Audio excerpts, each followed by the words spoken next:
भगवान श्री कृष्ण माता रुक्मणी से कहते हैं, ये 3 बातें मानव को कभी भी किसी को नहीं बताना चाहिए। जो मानव ये 3 बातें नहीं बताते हैं वह इंसान कभी भी गरीब नहीं रहेगा।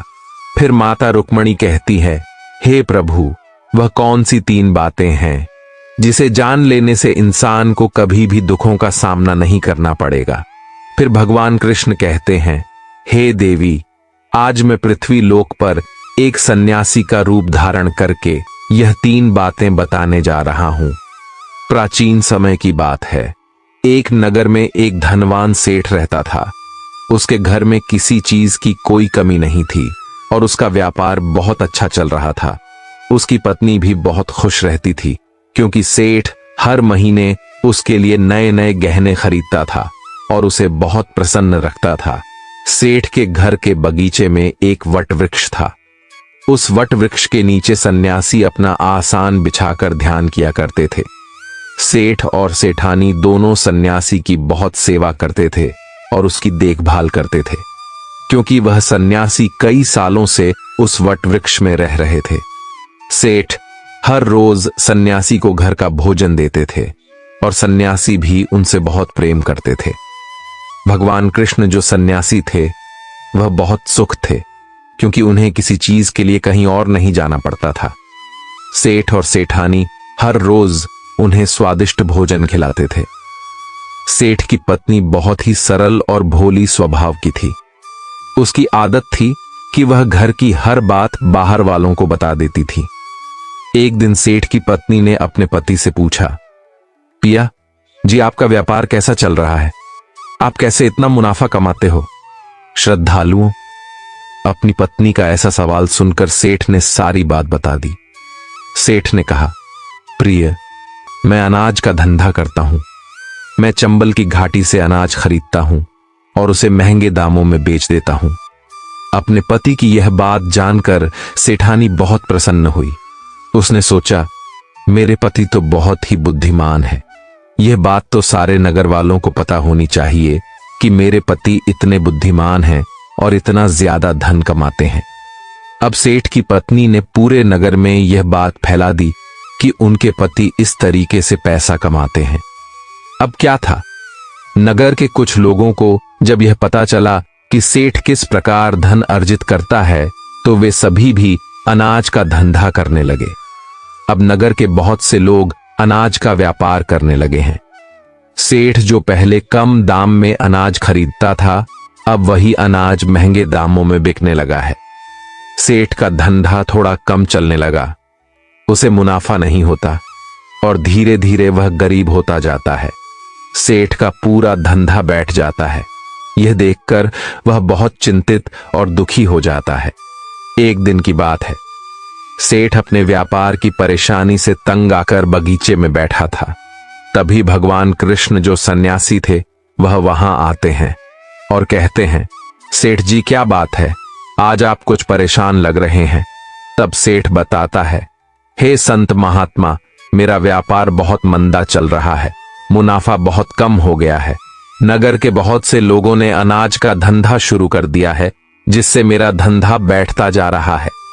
भगवान कृष्ण जो सन्यासी थे सेठ की बातें सुनकर कहते हैं, सेठ जी, क्या आपने किसी को बताया था कि आप किस प्रकार अपना धन अर्जित करते हैं, किस प्रकार आप अपनी जीविका चलाते हैं? तब सेठ कहता है, हाँ संत महात्मा, मैंने अपनी पत्नी को सारी बात बताई थी। वह मुझसे पूछ रही थी कि आप इतना धन कैसे कमाते हैं। तब मैंने उसे बताया था कि मैं अनाज का व्यापार करके धन अर्जित करता हूं। अब सन्यासी को सारी बात समझ में आ जाती है। सन्यासी कहते हैं, सेठ जी, आपने बहुत बड़ी गलती कर दी है। आपको सेठानी जी से यह बातें नहीं करनी चाहिए थी। आज मैं आपको एक कहानी सुनाता हूं और इस कहानी के माध्यम से बताऊंगा कि चाहे कितने भी करीबी इंसान हो, यह 3 बातें कभी किसी को नहीं बतानी चाहिए। इससे गरीबी आपके आसपास भी नहीं भटकेगी। प्रिय श्रद्धालुओं, अब सन्यासी जो भगवान कृष्ण थे वह अपनी कहानी प्रारंभ करते हैं। सन्यासी कहते हैं, सेठ जी, एक समय की बात है। एक नगर में एक गरीब आदमी रहता था। वह इतना गरीब था कि अपने परिवार के लिए ठीक से भोजन भी नहीं जुटा पाता था।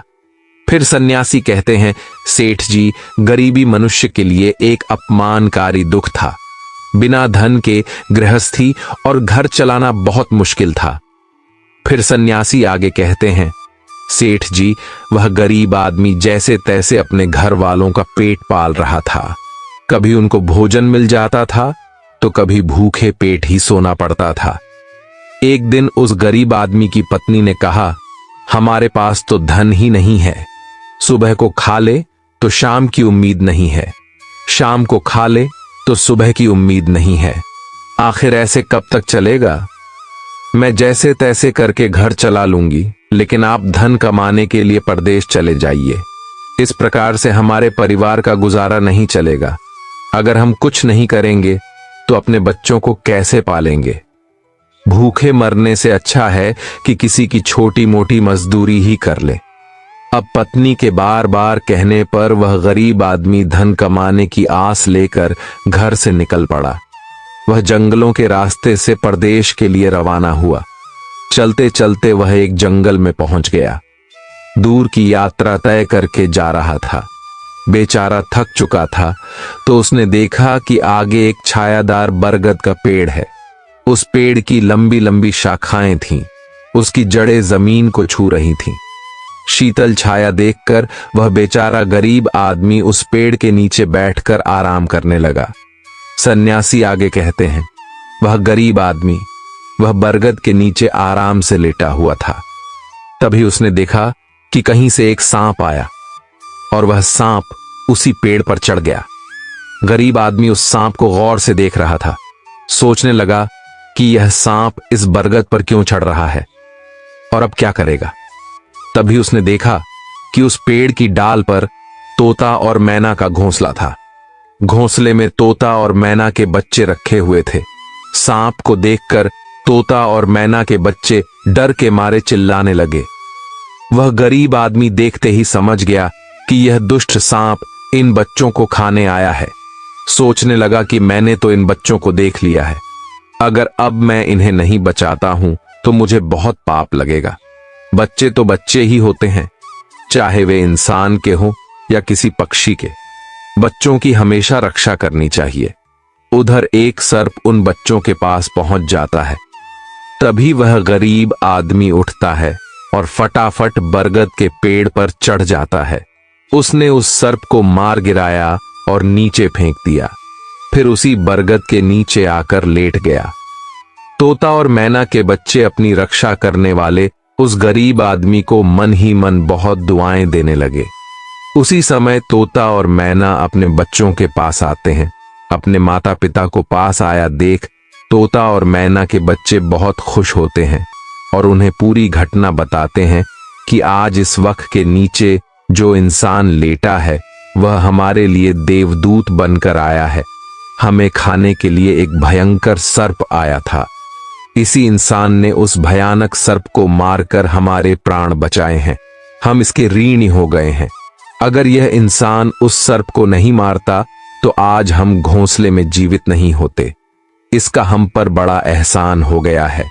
अपने बच्चों के मुख से उस मुसाफिर की प्रशंसा सुनकर तोता और मैना बहुत खुश होते हैं। तोता और मैना उस गरीब आदमी के पास पहुंच जाता है और कहता है, हे मनुष्य, तुमने आज हमारे बच्चों की जान बचाकर हमें अपना ऋणी बना लिया है। आप कौन हो और कहां जा रहे हो? तोता और मैना के पूछने पर वह गरीब आदमी कहता है, हे पक्षियों, मैं एक गरीब आदमी हूं और धन कमाने के लिए परदेश जा रहा था।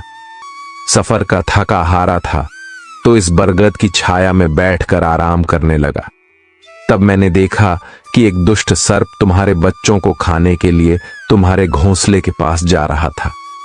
मैंने उसे मार डाला। फिर तोता और मैना बोले, भाई, तुमने हम पर बहुत बड़ा उपकार किया है। संसार में सबसे बड़ी खुशी बच्चों से होती है। बच्चों से अधिक प्रिय तो किसी को कोई नहीं होता। आप भी तो धन कमाने अपने बच्चों के लिए ही जा रहे हैं।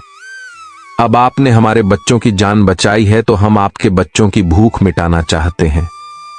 तब उन्होंने बताया हम दोनों तोता और मैना नाम के पक्षी हैं। हम हमेशा कीमती मोती खाते हैं और हमने सुना है कि यह मोती मनुष्यों के लिए बहुत मूल्यवान होते हैं। हम तुम्हें कुछ मोती देते हैं, तुम उन्हें बेचकर बाजार से कुछ खाने पीने का सामान ले आओ और आज से तुम यहीं रहकर हमारे बच्चों की देखभाल करते रहना। हम तुम्हें इसी तरह से रोज यह कीमती मोती लाकर देते रहेंगे। तोता और मैना की बात सुनकर वह गरीब आदमी खुश हो गया। सोचता है कि अगर हमें यही धन मिलेगा तो हम बाहर क्यों जाएंगे। प्रिय सन्यासी, वह आगे कहता है कि सेठ जी, वह गरीब आदमी तोता से कुछ मोती लेकर बाजार गया और अपने खाने पीने का सामान खरीद लाया। उस वृक्ष के नीचे उसने एक झोपड़ी बना ली और वहीं रहने लगा और तोता मैना के बच्चों की देखभाल करने लगा। अब तो तोता और मैना निश्चिंत हो गए। उन्हें उनके बच्चों की रक्षा करने वाला मिल गया था। अब वे निश्चिंत होकर भोजन के लिए सुबह अपने घोंसले से उड़ जाते थे और शाम को लौट कर आते थे। अपने बच्चों को घोंसले में सुरक्षित देखकर वे बहुत खुश होते थे और उस गरीब आदमी का धन्यवाद करते थे और उसे कुछ मोती लाकर देते थे। इस तरह से धीरे धीरे तोता और मैना की नौकरी करते हुए उस गरीब व्यक्ति को 2 महीने बीत गए थे। इधर तोता और मैना के बच्चे भी बड़े हो गए। अब उस गरीब आदमी को अपनी पत्नी और बच्चों की याद आने लगी। एक दिन उसने तोता और मैना से कहा कि हम अपने घर जाना चाहते हैं, पता नहीं हमारी पत्नी और बच्चे कैसे हैं। तब तोता और मैना बोले, हे भाई, अब तुम निश्चिंत होकर अपने घर जाओ और अपने बच्चों के साथ रहो। हमारे बच्चे भी अब उड़ने के काबिल हो गए हैं, अब कोई भय नहीं है। तुम अपनी पत्नी और बच्चों को देखो, कभी तुम्हें हमसे मिलने का मन हो तो इसी स्थान पर आ जाना। इतना कहकर तोता और मैना उस गरीब आदमी को ढेर सारे मोती दे देते हैं। अब वह गरीब व्यक्ति उन मोतियों को अपने साथ लेकर अपने घर पहुंच जाता है। उसने वह मोती अपनी पत्नी को दिखाए तो उसकी पत्नी बहुत प्रसन्न हुई। उसने पूछा, पतिदेव, तुम यह कीमती मोती कहां से लेकर आए हो? तब उस आदमी ने बताया, मैं बीते 2 महीने से एक तोता और मैना की नौकरी कर रहा था। उन्हीं ने मुझे यह कीमती मोती दिए हैं। यह मोती बहुत कीमती और अनमोल है। इन्हें बेचकर हम अपना घर और बड़ा बनवाएंगे, अपने बच्चों को अच्छे कपड़े लाकर देंगे और तुम्हारे लिए भी नए नए गहने बनवाएंगे। भगवान कृष्ण सन्यासी रूप में कहते हैं, सेठ जी। अब वह आदमी उन मोतियों को बेचकर बाजार से अपने घर का सारा जरूरी सामान ले आया और अपना नया घर बनवाने लगा और वह आराम की जिंदगी जीने लगा। उस नगर के राजा प्रताप सिंह एक अजीब रोग से ग्रसित हो गया। नगर में दूर दूर से बड़े बड़े वैद्य राजा को देखने आए और अपने अपने तरीके से इलाज शुरू कर दिया, लेकिन राजा के स्वास्थ्य में कोई सुधार नहीं हुआ। जब किसी के इलाज से राजा ठीक नहीं हुए तो एक वैद्य ने राजा से कहा, महाराज, आपकी जिंदगी बच सकती है। अगर आपको तोते के बच्चे का मांस मिल जाए तो आप हमेशा के लिए ठीक हो जाएंगे। इस प्रकार वैद्य की बात सुनकर राजा प्रताप सिंह ने अपने राज्य में घोषणा करवा दी कि जो कोई उसे तोता लाकर देगा उसे सोने के सिक्के दिए जाएंगे। धीरे धीरे यह बात पूरे राज्य में फैल गई। सब लोग तोते की तलाश में इधर उधर लग गए, पर किसी को भी तोता नहीं मिला।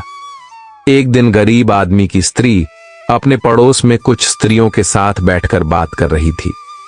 कुछ घर गृहस्थी की बातें हो रही थीं। बातों ही बातों में तोते की चर्चा छिड़ गई। एक स्त्री बोली, बहन, क्या तुम्हें पता है कि राजा साहब ने तोते का बच्चा लाने का आदेश दिया है? तोता लाना कोई आसान काम नहीं है। जब गरीब आदमी की पत्नी ने सुना कि राजा साहब बीमार हैं और उन्होंने घोषणा की है कि जो कोई उन्हें तोता का बच्चा लाकर देगा उसे सोने के सिक्कों से मालामाल कर देंगे। ये सुनकर उस गरीब आदमी की पत्नी ने कहा, अरे बहनों, तोता लाना कौन सी बड़ी बात है। मेरे पति तो 2 महीने तोता और मैना की नौकरी करके आए हैं। वह एक नहीं, कई तोते ला सकते हैं। इतना कहने के बाद वह अपने घर चली गई। नगर की स्त्रियों ने उसकी बात सुनी और अपने पतियों से बताई। धीरे धीरे यह बात पूरे नगर में फैल गई। राजा ने भी सुना कि उनके राज्य में एक व्यक्ति है जो तोता और मैना के पास नौकरी करके आया है। राजा ने अपने सैनिकों को आदेश दिया कि उस आदमी को पकड़ कर लाएं और उससे कहे कि वह एक तोता का बच्चा लाकर दे। राजा ने कहा, इसके बदले हम तुम्हें मुंह मांगा इनाम देंगे। यह सुनकर वह आदमी घबरा गया और बोला, महाराज, आप मेरे प्राण ले लो, पर मैं आपको तोता का बच्चा लाकर नहीं दे सकता। मैंने तो उनकी जान बचाई थी। एक रक्षक भक्षक कैसे बन सकता है? उसके इनकार करने पर राजा प्रताप सिंह बहुत नाराज हुए और बोले, अगर तुमने हमारी बात नहीं मानी और तोता का बच्चा लाकर नहीं दिया तो हम तुम्हारी पत्नी और बच्चों को मरवा देंगे। फिर भगवान कृष्ण रूपी सन्यासी कहते हैं कि मनुष्य सबसे ज्यादा कमजोर तब पड़ता है जब उसके बच्चों की सुरक्षा की बात आती है। ऐसे में वह कुछ भी करने को मजबूर हो जाता है। राजा की बात सुनकर वह गरीब आदमी बहुत घबरा गया। उसने सोचा कि अब मुझे किसी भी तरह तोते का बच्चा लाकर राजा को देना ही होगा। वह घर आया और अपनी पत्नी को डांटने लगा, तुमने यह क्या कर दिया? तुम्हें बिल्कुल भी समझ नहीं है हम क्या करते हैं और कहां जाते हैं। तुमने यह बातें नगर की स्त्रियों से क्यों कही? धीरे धीरे यह बात राजा प्रताप सिंह तक पहुंच गई। अब बताओ मैं क्या करूं? जिन तोता और मैना ने हमें खाने को, भोजन, रहने को नया घर और पहनने को अच्छे वस्त्र दिए, मैं उनके साथ गद्दारी कैसे कर सकता हूं? तुमने यह बात उन महिलाओं को बताकर बहुत बड़ी भूल की है। वह व्यक्ति कहता है कि प्रिय, अपने घर की कुछ बातें दूसरों से कभी नहीं कहनी चाहिए। पहली बातें, आपके घर में कितना धन है और आपकी कमाई का स्रोत क्या है, यह बातें दूसरों से कभी नहीं बतानी चाहिए। दूसरी बातें, घर में आपसी प्रेम की बातें, पति पत्नी के प्रेम की बातें बाहर वालों के सामने नहीं करनी चाहिए। तीसरी बातें, आपसी लड़ाई झगड़े, मतभेद, मान अपमान की बातें कभी दूसरों के सामने नहीं करनी चाहिए, वरना लोग हमारी गुप्त बातें जानकर, हमारी कमजोरी को समझकर हमारा फायदा उठाते हैं। चौथी बातें, अपनी कमजोरी दूसरों के सामने ना बताएं और अपनी उन्नति का राज किसी को ना बताएं। जिन बातों के कहने से आपके परिवार पर दुख आ सकता है, वे बातें कभी बाहर नहीं करनी चाहिए। खासकर उन बातों को अपनी स्त्री से ना कहे जिन बातों से घर की मान प्रतिष्ठा नष्ट होती हो, परिवार पर संकट आता हो, किसी की जान जाती हो, परिवार में फूट पड़ती हो या आपके रिश्ते खराब होते हो, क्योंकि कहते हैं कि स्त्रियों के पेट में इस तरह की बातें पचती नहीं हैं। अब वह गरीब आदमी बोला, प्रिय, तुम्हारी यह गलती आज हमारे परिवार को मौत के मुंह में डाल रही है। यदि तुमने इस बात को छुपा लिया होता तो आज हम निर्भय होकर अपने घर में आनंद की जिंदगी जी रहे होते। अब राजा की आज्ञा है तो तोता का बच्चा लाकर राजा को देना ही पड़ेगा, लेकिन ऐसा करने से मैं पापी कहलाऊंगा। जिन बच्चों की मैंने इतने दिन देखभाल करी, जिन्हें मैंने मरने से बचाया, अब मैं उन्हें किस प्रकार मौत के मुंह में डाल सकता हूं? पत्नी कहने लगी, पतिदेव, अब जो भी हो, लेकिन हमें अपनी और बच्चों की जिंदगी बचानी है तो आपको यह पाप करना ही पड़ेगा। अब तो बड़ा लाचार होता हुआ वह गरीब आदमी जंगल की ओर चल पड़ा था, जहां वह तोता के बच्चों की देखभाल करता था।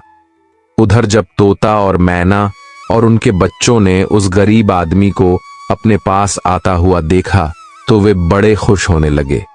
अपने बच्चों को अत्यंत खुश देखकर तोता और मैना कहने लगे, अरे बच्चों, तुम इतने खुश क्यों हो रहे हो? वह तो तुम में से किसी एक को लेने आ रहा है। तुम में से कौन है जो आज उसके साथ जाकर उसकी और उसके बच्चों की जान बचाएगा? फिर तोता कहता है कि बच्चों, लेकिन एक बात याद रखना, तुम में से जो भी उसके साथ जाएगा वह कभी लौटकर नहीं आएगा, वह नगर के राजा का भोजन बन जाएगा। तब तोता के बच्चों ने पूछा कि आप ऐसा क्यों कह रहे हैं? तोता बताता है कि बच्चों, यहां का राजा बीमार पड़ गया है और वैद्य ने उसे तोता के बच्चे का मांस खाने को कहा है। इसलिए तुम में से किसी एक को वह लेने के लिए आया है। यदि तुम में से कोई उसके साथ जाने को तैयार है तो वह जा सकता है।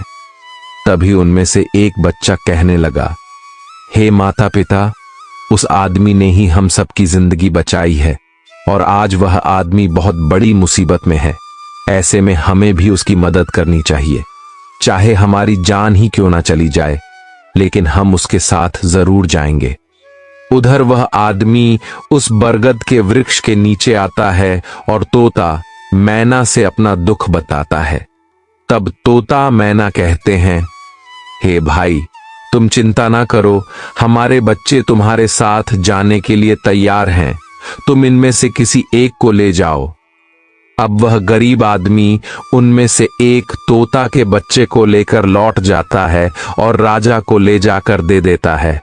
राजा उस तोता के बच्चे को एक पिंजरे में बंद करता है और अपने नौकर को रखने के लिए कहता है। राजा कहता है कि हम इसे सुबह निकालेंगे और फिर इसके मांस को खा जाएंगे। अब क्या होता है कि राजा प्रताप सिंह का एक बेटा था जो पशु पक्षियों से बहुत प्रेम करता था। उसे यह नहीं पता था कि यह तोता उसके पिता के खाने के लिए लाया गया है। वह अपने मित्रों के साथ उसी जगह पर खेल रहा था जहां तोते का बच्चा पिंजरे में था। राजकुमार ने जब एक सुंदर तोते को पिंजरे में बंद देखा तो वह उसके साथ खेलने लगा। तभी राजकुमार का एक मित्र कहता है, मित्र, तुम इस पक्षी को बाहर निकालो। यह कितना सुंदर तोता है, पिंजरे में इसका रहना बिल्कुल सही नहीं है, हम इसे आजाद कर देते हैं। अपने मित्र की बातें सुनने के बाद राजकुमार ने उस तोते के बच्चे को पिंजरे से बाहर निकाल देता है। जैसे ही वह पिंजरा खोलता है, तोता का बच्चा आकाश में उड़ जाता है। धीरे धीरे यह बात राजा तक पहुंची कि आपके राजकुमार ने उस तोते को छोड़ दिया है। अब आपके प्राण बचाना बड़ा ही मुश्किल है। यह सुनकर राजा को बहुत गुस्सा आया। उन्होंने तुरंत राजकुमार को बुलाया और गुस्से में कहा, अरे नादान पुत्र, तूने उस तोते के बच्चे को क्यों छोड़ दिया? राजकुमार बहुत घबरा गया और बोला, पिताजी, मुझे क्या पता था कि वह उड़ जाएगा, मैं तो उसके साथ खेल रहा था। अपने पुत्र की बात सुनकर राजा को और भी गुस्सा आया। उन्होंने उसे नगर से निकालने का आदेश दे दिया। अब राजा के सैनिक राजकुमार को नगर की सीमा से बाहर छोड़ देते हैं। उधर वह तोते का बच्चा उड़कर अपने माता पिता के पास पहुंचता है और उन्हें सारी बात बताता है कि राजा के बेटे ने उसे आजाद कर दिया है। तोता और मैना ने जब अपने बच्चे को देखा तो कहा, पुत्र के बेटे ने तुम्हें तो आजाद कर दिया, लेकिन वह खुद संकट में फंस गया है। उसके दुष्ट पिता ने उसे नगर से बाहर निकाल दिया है। अब उसकी जिंदगी की जिम्मेदारी तुम्हारे ऊपर है। तुम जाओ और उसकी मदद करो। तोता राजकुमार की मदद करने के लिए उसके पास पहुंच जाता है। राजकुमार उसे देखते ही पहचान लेता है। यह तो वही पक्षी है जिसे मैंने पिंजरे से आजाद किया था। राजकुमार कहता है, तुम्हारी वजह से मुझे मेरे पिता ने नगर से निकाल दिया है। अब तुम ही बताओ, मैं क्या करूं, कहां जाऊं? तोता कहता है, मित्र, तुम चिंता मत करो, तुमने मेरी जान बचाई थी, इसलिए मैं तुम्हारी मदद करने आया हूं। दुख सुख में अब मैं तुम्हारे साथ ही रहूंगा। अब राजकुमार खुश हो जाता है, क्योंकि उसे कम से कम एक साथी तो मिल ही गया था। अब तोता और राजकुमार दोनों एक दूसरे नगर में घूमने लगते हैं। चलते चलते वे दोनों एक सुंदर बगीचे में पहुंच जाते हैं। उसी बगीचे में वहां के राजा की पुत्री भी अपनी सहेलियों के साथ घूमने आया करती थी।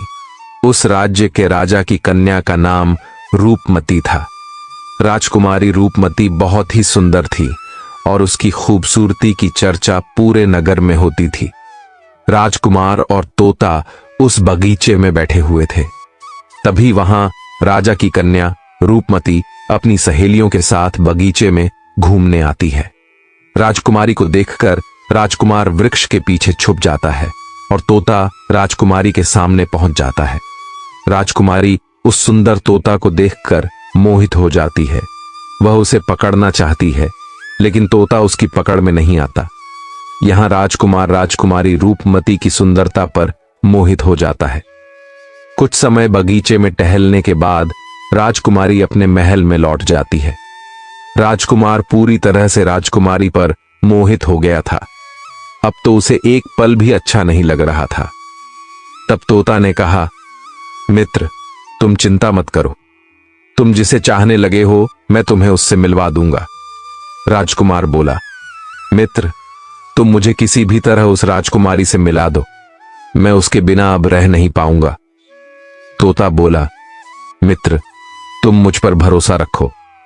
मैं पता लगाकर आता हूं कि राजकुमारी कहां रहती है और तुम उससे कैसे मिल सकते हो। अब तोता राजकुमारी रूपमती के पास जाता है। राजकुमारी के महल में चारों तरफ सैनिक तैनात थे, लेकिन तोता उड़ता हुआ ऊपर से जाता है और जाकर राजकुमारी के कक्ष के बाहर बैठ जाता है। तोता वहां से सब नजारा देखता है और सारी बात आकर राजकुमार को बताता है कि महल में जाकर राजकुमारी से मिलना बहुत मुश्किल है। तोता कहता है, तुम एक काम करो, अपना रुमाल मुझे दे दो। मैं तुम्हारा रुमाल आज राजकुमारी के पास पहुंचा दूंगा और उसकी चुनरी ले आऊंगा। अब रात में तोता राजकुमार का रुमाल लेकर राजकुमारी के पास रख आता है और राजकुमारी की चुनरी साथ ले जाता है। सुबह जब राजकुमारी रूपमती जागती है तो देखती है कि उसकी चुनरी गायब है और उसके पास एक रुमाल रखा हुआ है। राजकुमारी तुरंत समझ जाती है कि रात में कोई पुरुष उसके कक्ष में आया था।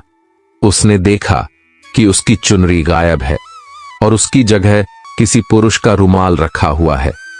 राजकुमारी बहुत व्याकुल हो जाती है और अपने सभी सिपाहियों को सावधान कर देती है।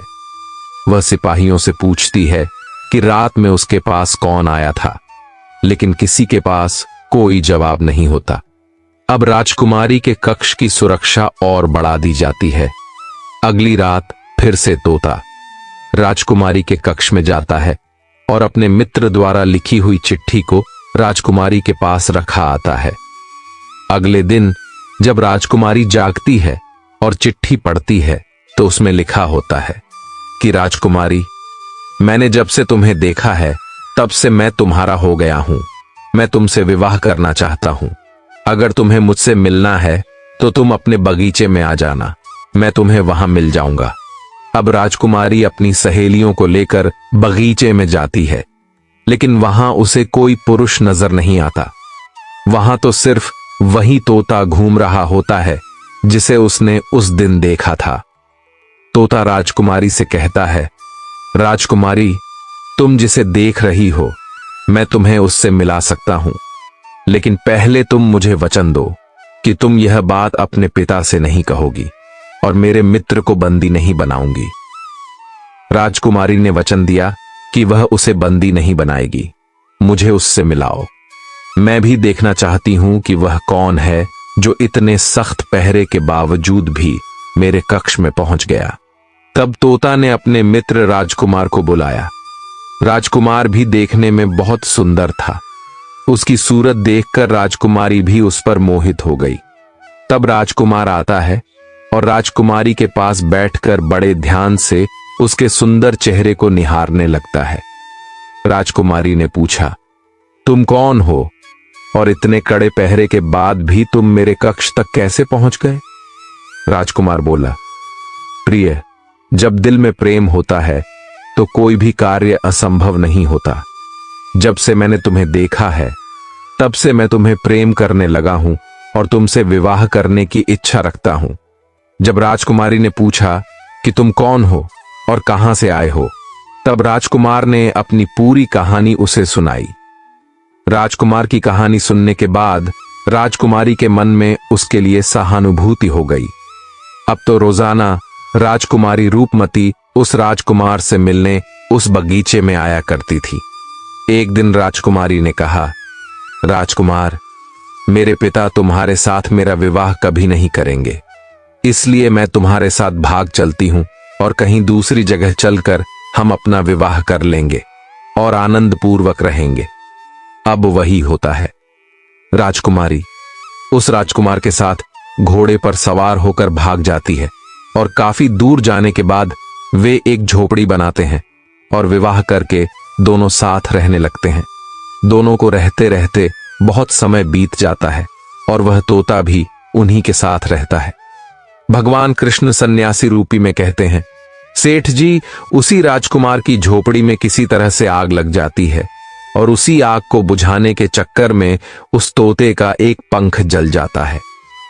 तब तोता ने कहा, देखो मित्र, अब आप अपने घर चले जाइए। अब आपके पिता का गुस्सा भी शांत हो चुका होगा। अब आपके पिता आपसे कुछ नहीं कहेंगे। जब वह आपको अपनी बहू के साथ देखेंगे तो वह आपको माफ कर देंगे।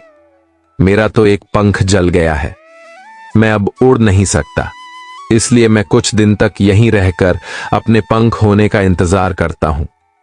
जब मेरा पंख दोबारा उग जाएगा तो मैं आपसे मिलने के लिए जरूर आऊंगा। इस प्रकार से वह दोनों राजकुमार और उसकी पत्नी अपने नगर के लिए चल देते हैं। चलते चलते रास्ते में एक नदी पड़ती है। उस नदी पर एक नाविक नाव चलाता था। राजकुमार अपनी पत्नी को लेकर नाव में बैठ जाता है।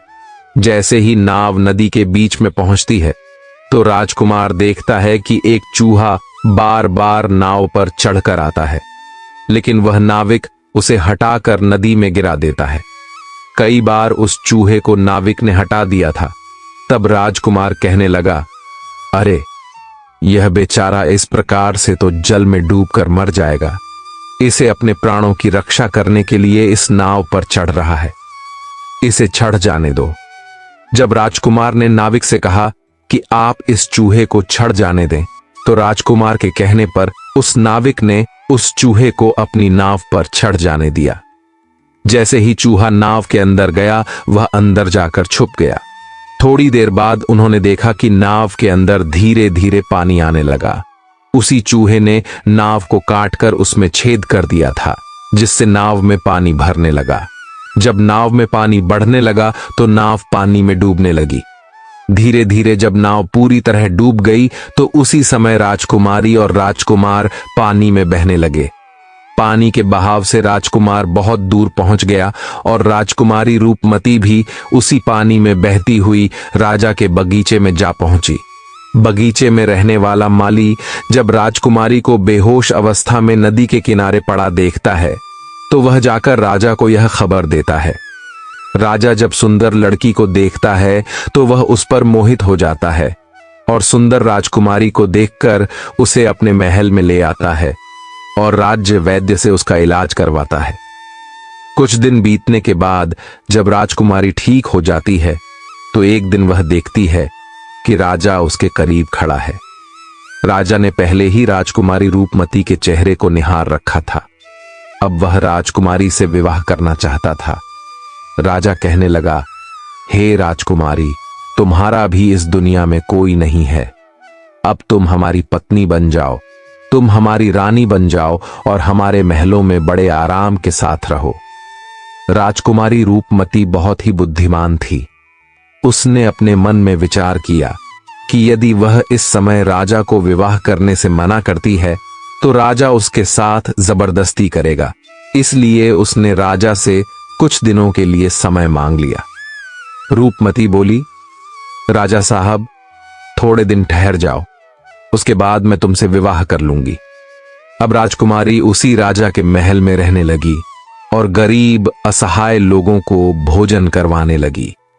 उधर अब क्या होता है, उसका जो पति था, राजकुमार जो पानी में बह गया था, वह बेचारा मुसीबत का मारा हुआ इधर उधर घूमता हुआ उसी जगह पर भोजन की तलाश में पहुंच जाता है। जहां राजकुमारी गरीबों को भोजन कराती थी, वहीं राजकुमार भी पहुंच गया। राजकुमारी ने उसे देखते ही पहचान लिया और उसकी आंखों में आंसू आ गए। राजकुमारी ने राजकुमार को एकांत में बुलाया और सारी बात बताई। उसने कहा, हे स्वामी, आप यहां आराम से रहिए और इसी राजा की नौकरी कीजिए। जब हमें मौका मिलेगा तब हम यहां से भाग चलेंगे। राजकुमार उसकी बात से सहमत हो गया और राजा का नौकर बनकर महल में रहने लगा। वह राजकुमारी रूपमती की सहायता करने लगा और गरीबों को भोजन परोसने लगा। लेकिन राजा को यह नहीं पता था कि राजकुमार उसका पति है। राजा तो उसे अपना नौकर समझता था। इस प्रकार राजकुमारी रूपमती राजकुमार के साथ पक्षियों को दाना चुगा थी। एक दिन वही तोता राजकुमारी के यहां दाना चुगने आया। अब उसके नए पंख निकल आए थे। जब उसने दाना चुगने आया तो राजकुमार और राजकुमारी को पहचान लिया। राजकुमारी रूपमती ने तोता को देखा तो उसकी आंखों में आंसू झलक आए। उन्होंने तोता को पूरी कहानी सुनाई कि वे इस प्रकार से यहां फंस चुके हैं और राजा को भी नहीं पता कि वे पति पत्नी हैं।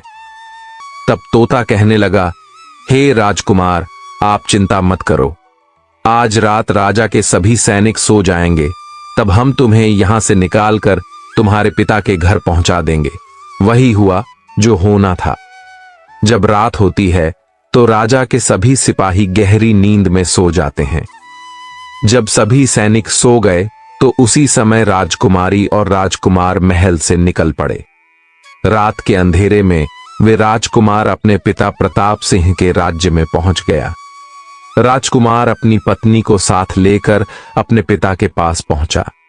उन्हें देखकर राजकुमार का पिता बहुत प्रसन्न हुआ। उसे अपनी करनी पर पश्चाताप हुआ कि उसने अपने पुत्र को नगर से निकालकर बहुत बुरा किया। वह बार बार अपने पुत्र से क्षमा मांगता है। तब राजकुमार ने बताया, हे पिताजी, मेरी रक्षा उसी तोते ने की जिसे आप मारकर खाना चाहते थे। उसी ने मेरे प्राण बचाए हैं और मुझे शत्रुओं से छुटकारा दिलाया है। राजकुमार के मुख से तोते की बात सुनकर राजा बहुत प्रसन्न हुआ और उसी दिन से राजा ने प्रण किया कि आज से हमारे राज्य में कोई भी पशु पक्षियों को नहीं मारेगा और सभी लोग उन्हें दाना देंगे। इतनी कहानी सन्यासी सेठ जी को सुनाते हैं और बताता है कि देखा, सेठ जी, इस प्रकार कुछ बातें बताने पर जीवन में घोर संकट आ सकता है, इसलिए यह बातें किसी को भी नहीं बताना चाहिए। जैसे आपने अपनी पत्नी को बताया कि आप किस प्रकार धन अर्जित करते हैं और आज आपका व्यापार खतरे में है।